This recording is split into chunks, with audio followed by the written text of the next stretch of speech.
it's Jackson with StudentFi, and this video is a guide to student loan repayment and refinancing. So let's get started. First, what you want to do when you're just getting started with repayment and everything is take some time to make sure you have all the information you need. So the best place to go is to go to the nslds.ed.gov site, which is basically a huge database and directory of student loans. You can enter your information and make sure you have all of your loans accounted for. Next, we think about repayment.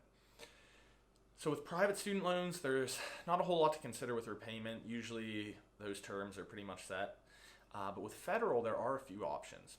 So there's actually 9 different repayment strategies, but we'll talk about the 3 main categories. That's going to be fixed, variable, and income driven.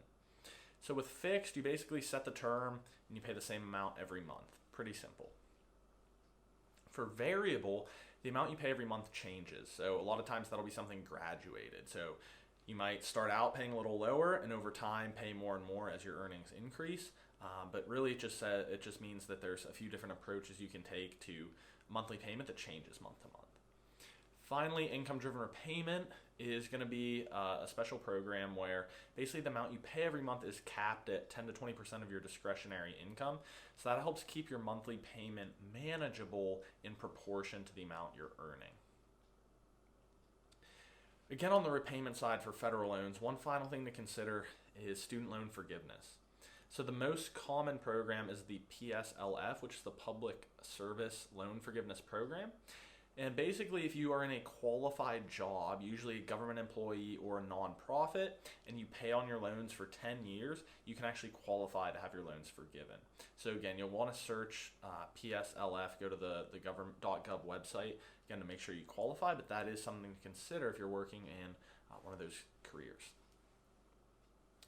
Now moving on to the final part, refinancing.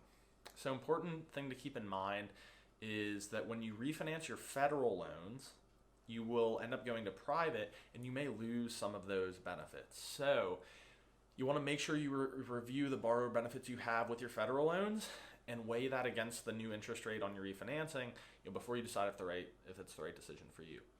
But first, let's just review what is refinancing. Okay, it's not as difficult as it is. Really, it's taking out a new loan to pay off your old loan. But why would you do that? Well, it's because that new loan is actually at a lower interest rate. So you're basically trading down into a lower rate and usually a lower monthly payment. So that's kind of what the process is, right? Now, a few things to consider to know if you're going to qualify for a lower rate with refinancing or not. You want to pay attention to your monthly cash flow. You'll probably want to have a more established credit history, proof of kind of financial responsibility. So that's things like your debt to income ratio, making sure that you have enough kind of assets and money coming in compared to the amount you're paying every month. And then finally, you'll need proof of your degree and proof of employment. So when you're ready to refinance, it's pretty simple. What you want to do is just go apply online with probably a few, I think at least 3 different lenders. You'll choose your loan options in detail, provide some documentation that you want to have. So those are things maybe like a pay stub. You might need proof of graduation, ID, sort of that standard documentation. Once you submit that, you can actually review the offers from lenders if you got approved or not. Then once you decide on the one that's best for you, simply sign off, complete the forms, and then the loan will be dispersed, paying off your old one, and you can start paying down the new one. So we have more resources and tools that can help you with that on our site. We have plenty of links below. You can also comment or contact us if you have any specific questions, but I hope this guide will help you manage your repayment and refinancing.